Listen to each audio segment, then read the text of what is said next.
Market లో invest చేసి మీ డబ్బులు డబుల్ చేసుకోవాలనుకుంటున్నారా? సుందరరామిరెడ్డి గారి సెమినార్ కి అటెండ్ అవ్వండి. నమస్తే రమగారు. నమస్తే జయ. రమగారు, పిల్లలకి దేవుడి పేర్లు పెడతాం కదా, పెట్టుకోవచ్చు అంటారా? ఎందుకంటే ప్రేమగా పిలిస్తే ఓకే, కోపం వచ్చినప్పుడు తిడుతూ ఉంటాం, అరుస్తూ ఉంటాం కదా, అప్పుడు అసలు పెట్టొచ్చా? అరుస్తామంటే ఇప్పుడు కృష్ణ అని పెట్టామనుకో, ముదుకన్నప్పుడు కృష్ణ అంటాం, కోపంగా వచ్చినప్పుడు ఇంకేమిటో కృష్ణ అంటాం, గట్టిగా పలుకుతాడు. అంతవరకు అంటే పర్వాలేదు, ఇంకొంచెం ముందుకెళ్తే? అవును, అప్పుడు అలాంటప్పుడు నోరు కంట్రోల్ చేసుకోవాలి కదా మనం. అంతేనా? దేవుడి పేర్లు పెట్టుకుంటేనే మంచిదమ్మా. అవునా? మరి కాదు, పదే పదే పలుకుతూ ఉంటాం, పిలుస్తూ కార్తీక ఉంటాం. పురాణంలో అజామిళుడు అని ఒక కథ చెప్తారు, అజామిళుడి కథ. అజామిళుడు బ్రాహ్మడయ్యి కానీ ఆయన వేదవాహ్యుడు అయిపోతాడు. అయిపోయి చివరికి తమ ఇంట్లో పనిచేసే ఒక దాసి పిల్లని పెళ్లి చేసుకుంటాడు. దాంతో కలిసి వెళ్ళి రోజు కలు తాగుతాడు. తర్వాత కుక్కల్ని, జంతువుల్ని ఉచ్చులు వేసి పట్టుకునే వాళ్ళతో తిరుగుతాడు. వేదాన్ని, యజ్ఞాన్ని అన్నింటినీ వదిలిపెట్టేస్తాడు. ఆ పిల్లలు, చాలామంది పిల్లలు పుడతారు, కొంతమంది పిల్లలు చచ్చిపోతారు, ఆ పెళ్ళాం కూడా పోతుంది. ఆ భార్యకి ముందు భర్తతోటి పుట్టిన కూతురుతోటి కాపురం చేస్తాడు. అబ్బా, అంత దౌర్భాగ్యుడు వాడు. అయితే ఒక పిల్లవాడు పుడితే వాడికి నారాయణ అని పెట్టుకుంటాడు పేరు. చాలామంది పిల్లలు పోగా ఆ చివరి పిల్లవాడు ఒకడు మిగులుతాడు. ఈ అజామిళుడు కొంచెం పెద్దవాడైపోతాడు. కొంచెం లేట్ ఏజ్లో పుట్టిన నారాయణ పిల్లవాడంటే ముద్దు, ఎంతసేపు వాడినే పిలుస్తూ ఉంటాడు. ఆయనకి ప్రాణాపాయ స్థితి వచ్చినప్పుడు, అంటే నిష్క్రమణ సమయం వచ్చినప్పుడు యమభట్లు వచ్చారట. ఈయన భయానికి వాళ్ళని చూసి నారాయణ నారాయణ నారాయణ అని పిలిస్తే విష్ణుమూర్తి యొక్క పార్షదులు సుశీలుడు, సుశాంతుడు, వాళ్ళిద్దరూ చక్కగా దివ్య విమానంలో వచ్చి శంఖచక్రాలు అవి ధరించి, కమలాలు పట్టుకుని చేత్తో, తామరపూల మెళ్ళో తామరపూల దండలు, సాక్షాత్ విష్ణు స్వరూపాల్లాగా ఉంటారు. వాళ్ళు కూడా విష్ణు పార్షదులు, విష్ణు స్వరూపులుగా కనపడతారు. వచ్చి ఇతన్ని తీసుకుపోయారట. వీడు అంత్యంలో నారాయణ పేరు స్మరణ చేశాడు కాబట్టి వీడు మావాడు, వీడు యమభట్లు తీసుకెళ్ళటానికి కుదరదు, వీడు మొత్తం కర్మ అంతా పోయింది అని. అంత్యకాలంలో నారాయణ నామస్మరణ అంత పనిచేస్తుంది. ఆ నారాయణుడు ఎవరు? శ్రీమన్నారాయణుడు కాదు, పిల్లాన్ని పిలిచాడు, కానీ నామానికి ఆ శక్తి ఉంటుంది. కార్తీక పురాణంలో చెప్తారు. ఇదేంటండి మీరు ఇలా చెప్తారు, ఇన్ని పాపాలు చేసి చచ్చేటప్పుడు పాపాలు చేసిన వాడో ఇంకోటికో నారాయణ నామస్మరణ రాదు, అదృష్టవంతుడికి వస్తుంది. చచ్చిపోయేటప్పుడు నేను గుర్తు చేసుకుంటా అంటే గుర్తు చేసుకోలేకపోతారు. అప్పుడు అమ్మ అనో అబ్బా అనో అయ్యో నెప్పనో ఉంటారు, లేదా ఒళ్ళు తెలియని స్థితిలో పోతారు, నిద్రలోనే చచ్చిపోతారు. ఏదైనా దెబ్బ తగిలినప్పుడు నారాయణ కృష్ణారామ ఎందుకు వస్తుంది? రాదు. అమ్మో అయ్యో కుయ్యో మర్రో వస్తాయి, అవి రావు.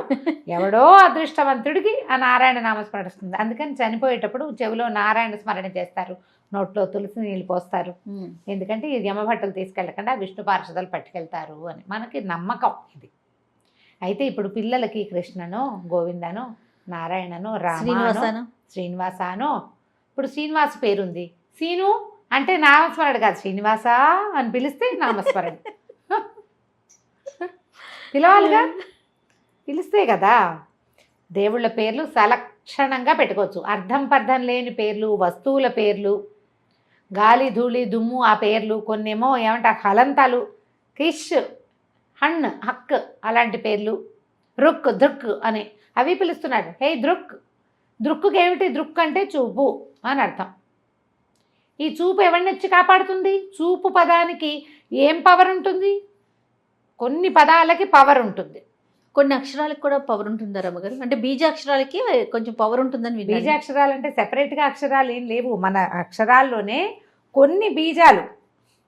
ఫర్ ఎగ్జాంపుల్ అండి, శ్రీకారం, శ్రీకి బీజం ఉండదు, శ్రీంకి బీజం ఉంటుంది, శ్రీ పక్కన ఉండే ఆ సున్నాతోటి. క్లీంకారం, క్లీంకారం, క్రీంకారం. ఇప్పుడు క్రీ ఎప్పుడు రాస్తావు నువ్వు? క్రియలో రాస్తావు, అంతే. క్రీ రాయవు, క్రీ పక్కన సున్నబడ క్రీం అని పెట్టవు, క్లీం అని పెట్టవు. ఈ పేర్లు ఎవరికి పెట్టుకోమని. అవును, బీజాక్షరాలు సెపరేట్వి. ఓకే. మామూలు అక్షరాల్లోనే ప్రతి అక్షరానికి ఒక్క దైవం ఉంటుంది. మామూలుగా మనం పిలుపులకు కూడా పవర్ ఉంది. ఇప్పుడు నేను నిన్ను జయా అని పిలిచా, దానికి ఒక శక్తి ఉండే కదా నువ్వు నా వైపుకి తిప్పింది. అది నువ్వు పలకాలంటే దాంట్లో ఒక పవర్ ఉన్నట్టే కదా. ప్రతి అక్షరానికి కూడా ఒక శక్తి ఉంటుంది, ఒక వాగ్దేవత ఉంటుంది. ఈ ప్రత్యేకమైన అమరిక ఉంటే, ఈ ఒక దేవతతో ఇంకొక దేవతని మనం కలిపితే అక్కడ ఒక శక్తి ఉద్భవిస్తుంది. అక్షర దేవతల్ని కాంబినేషన్లో పవర్ఫుల్ కాంబినేషన్స్ కొన్ని ఉంటాయి. ఆ పవర్ఫుల్ కాంబినేషన్లో దైవనామాలు పవర్ఫుల్ కాంబినేషన్స్. రామ, కృష్ణ, గోవింద, మధుసూదన, నారాయణ, జనార్దన, వాసుదేవ, అనిరుద్ధ, ప్రద్యుమ్న ఇలాంటివి. ఇవి బలమైనవి. అందులో అర్జున, ధర్మరాజ, యుధిష్ఠిర, భీమ లేవు లేవు లేవు దైవనామాలు మాత్రమే ఉన్నాయి. ఇవన్నీ పేర్లే కదా. భీష్ముడు పేరు. భీష్మ భీష్మ భీష్మ అంటే మనకేం రాదు. రామ రామ రామ అంటే వస్తుంది. కాంబినేషన్ ఈ అక్షరాలని సరిగ్గా కలపటం. ఆ కలపబడిన అక్షరాలని మనకి నామాలుగా స్తోత్రాలుగా ఇచ్చారు. కాదు రమ్మగారు, పలానా టైంలో పుట్టిన వారికి పలానా దేవుడి పేరు వచ్చేలాగా పెట్టగలిగితే మంచిది అనే విషయం ఏమైనా ఉందండి? ఉంది. నక్షత్రాల ప్రకారం చెప్తారు కదా.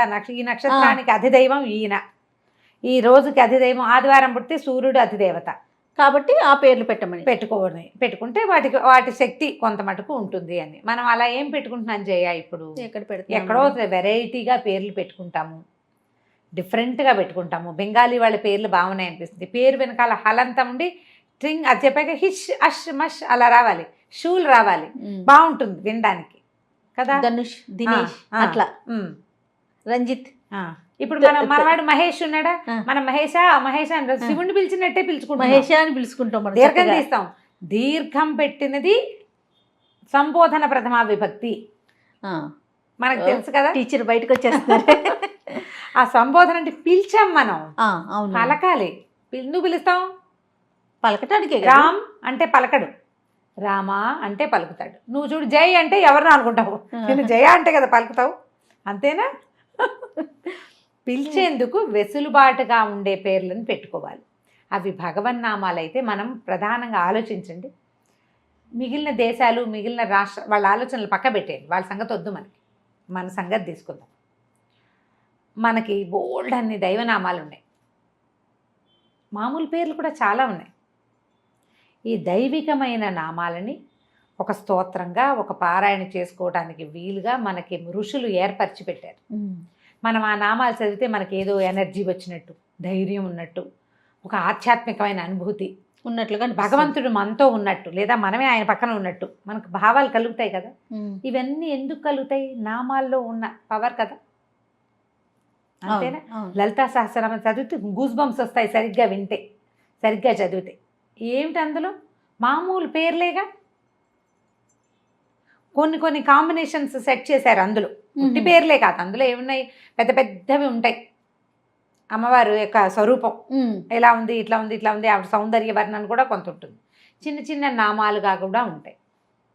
ఆ సౌందర్య వర్ణన, ఆమె యొక్క శక్తి వర్ణన, ఆమె ఎలాంటి అద్భుతమైన సాహస కృత్యాలు చేసింది, అవన్నీ కూడా వర్ణనలు ఉంటాయి. చదివితే మనకు ఒక ఉత్తేజం కలుగుతుంది. మనం ఆ పేరుని పిలవగలిగితే ఆ ఉత్తేజం మనకి కలుగుతుంది, పిలిపించుకున్న వాళ్ళకి, విన్న వాళ్ళకి కూడా కలుగుతుంది కదా. భగవన్నామాలు పెట్టుకునేందుకు అదృష్టం కావాలి. ఓకే, అదృష్టమే కావాలి. ఆ అదృష్టం ఉన్న వాళ్ళకి కుదురుతుంది. ఆ భగవన్నామంతో పిలిపించుకోవడానికి కూడా అదృష్టం కావాలి. అది కూడా జరుగుతుంది. నేను మా అమ్మ వాళ్ళతో ఎప్పుడు పోట్లాడుతూ ఉంటాను అమ్మగారు, పేరు అన్న విషయం వచ్చిన ప్రతిసారి జయలక్ష్మి ఇంత పాత పేరు ఎందుకు పెట్టారు నాకు. ప్రకాష్ వాళ్ళ నాయనమ్మది సౌందర్య అంట ఆవిడ పేరు. అయ్య బాబాయ్, వాళ్ళ నాయనమ్మది. అది గుర్తొచ్చినప్పుడల్లా నాకు ఇంకా కోపం వచ్చేస్తుంది. ఆవిడ ఎక్కడా, నేనెక్కడా. అప్పుడే ఆవిడకి ఏ సౌందర్యమ్మ అయి ఉండొచ్చేమో, బహుశా సౌందర్య అనేవాళ్ళట. నా పేరుకి ఆవిడకి అంత మంచి పేరు పెడితే నా పేరు. కానీ ఇప్పుడు ఈ రోజు మీరు చెప్తున్నారు కదా అదృష్టం ఉండాలని, చాలా మంచి పేరు. ఆ జయ అని పిలిస్తే అమ్మవారికి పక్కన ఉండే శక్తులు జయ, ఓకే, జయ విజయ వీళ్ళిద్దరూ మహత్తరమైన శక్తులు. చిన్నమస్తాదేవి పక్కన ఉండే శక్తులుగా చెప్తారు. మరి ఆ పిలిపించుకుంటూ ఉంటే పవర్ వల్లే నీకు రకరకాల ప్రయోజనాలు లభిస్తాయి. ఇప్పుడు మన గ్రహదోషాల్లో ఏదైనా ఇబ్బందులు ఉన్నాయనుకో, ఈ నామం పిలవడం వల్ల. రమ్మగారు, పూర్తి పేరు పిలవాలా, సగం మనం కట్ చేసుకొని పిలుచుకోవచ్చు? ఇప్పుడు నా పేరు జయలక్ష్మి కదా, జయలక్ష్మి అని పిలుచుకోవచ్చు, జయ అని పిలుచుకోవచ్చు. జయలక్ష్మి అని పిలిస్తే లక్ష్మీ సౌభాగ్యం, జయ అని పిలుచుకుంటే పవరు. ఓకే, ఇప్పుడు నా పేరు రమ కదా, మా నాన్న పెట్టలేదు నా పేరు జయ. నేను ఎప్పుడే చెప్పలేదు కదా నీకు ఈ పాట. అవునండి, మా నాన్నగారు పెట్ల, మా అక్కయ్యలందరికీ మా నాన్నే పెట్టుకున్నారు పేర్లు. నా దగ్గరకు వచ్చేసరికి నేను అబ్బాయి అవుతాను అనుకుని ఉంటారు బహుశా. నాకు నాన్న పేరు పెట్టల, కుట్టి అని పిలిచేవాళ్ళు. ఎప్పటి వరకు అండి? బాగా నా 3 ఏళ్ళు వచ్చేదాకా కుట్టియే నేను కుట్టిగానే ఉన్నా. నా తర్వాత మా అక్కయ్య చిన్నక్కయ్యకి కూతురు పుట్టింది వాణి, దాని పేరు అది చిన్న కుట్టి, నేను పెద్ద కుట్టి అది చిన్న కుట్టి, అలాగే ఉన్నాం. నాకు 3 ఏళ్ళు నిండుతూ ఉండగానే ఎప్పుడో తాతగారు భద్రాచలం వెళ్ళి తిరిగి వచ్చారు. అప్పటికి ఒక 5-6 నెలలు అయిపోయింది. ఈ 6 నెలల్లో నేను ఎందుకో కొంచెం పుటాన్ చేశాను, కాస్త పెరిగాను అనమాట. పిల్ల పెరిగింది, పక్క పిల్లని నేను బాగా. అయితే ఆయన గుమ్మాల దగ్గర నుంచి ఈ పిల్ల ఎవరే అన్నట్ట, నేనని గుర్తుపట్టక పిల్ల బాగా మొహం మారిపోయింది అనమాట, కొంచెం బొద్దుగా అయ్యేసరికి. దాంతో ఆయన బాగా ముద్దొచ్చింది. ఆ సంవత్సరం ఆంధ్రా బ్యాంకు ఇది పెట్టారు, బ్యాంకు ఏదైనా డిపాజిట్ చేయండి అమౌంట్ అని అడిగితే నాకు పేరు రాసి అక్కడ రమా పేరు రాశారు, తాతగారు రాసిన పేరు నాది. బ్యాంకులో రాయటమే, బ్యాంకులో రాయించారు, రాసి 4,000 అక్కడ డిపాజిట్ చేసి అదే ఫిక్స్ చేసి ఇంటికి వచ్చేస్తే ఇంకా దీన్ని కుట్టి అని పిలవద్దు, రమ అని పిలవండి అని చెప్పారు. ఉట్టి రమానే రమాదేవి అట్లా ఉట్టి రమకే మా వాళ్ళు ముద్దుకి అంటే దీర్ఘాలు తీసేటప్పుడు రమామణి రమాదేవి అలా పిలుస్తారు, కానీ కాదు, తాతగారు రాసింది RAMA. MAనా MAA? ఏనే, ఆ 2 ఏ నేను పెట్టుకున్నాను. ఓకే, పిలవడానికి వీళ్ళైతే రామ అని చదువుతారు అందరూ, RAMA రాస్తే రామ అని చదువుతారు, అదేలే రమ అని చదవరు కదా. అందుకని నా ఫ్రెండ్ ఒకడు, నా చిన్నప్పుడు మా కజిన్ కొడుకు, మా అక్కయ్య కొడుకు, వాడు నాకు బాగా ఫ్రెండ్, తను సజెస్ట్ చేశాడు, పక్కన ఏ రాసుకో లేదా పైన గీత రాసుకో, లేకపోతే నువ్వు రామాగా ఉండిపోతావు అని. సంస్కృతంలో మొదట చెప్పే శబ్దాలు రామ రమా శబ్దాలు. లెర్నర్స్కి మొదట రామశబ్దం చెప్తారు పుంలింగంలో, రమాశబ్దం చెప్తారు స్త్రీలింగంలో. మరి మా తాతగారి ఫేవరెట్ శబ్దం అయి ఉంటుంది అది, ఆయన శబ్దాలు చెప్పేవారు. ఓకే, వాకిట్లో కూర్చోబెట్టి పిల్లల విద్యార్థులందరూ నేర్చుకునేవాళ్ళు. ఆ రమానే పెట్టారు నాకు. Super super.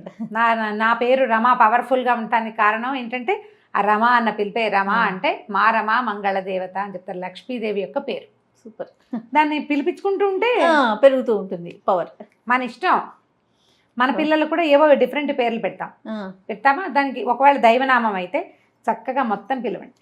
హరిప్రియ అనుకోండి, హరి అని పిలవద్దు, హరిప్రియ అని పిలవండి. కృష్ణప్రియ అని పిలవండి. లలిత అంటే లల్లి అనకట లలిత అనండి. పూర్తిగా అన్నపూర్ణ అని పిలవటం.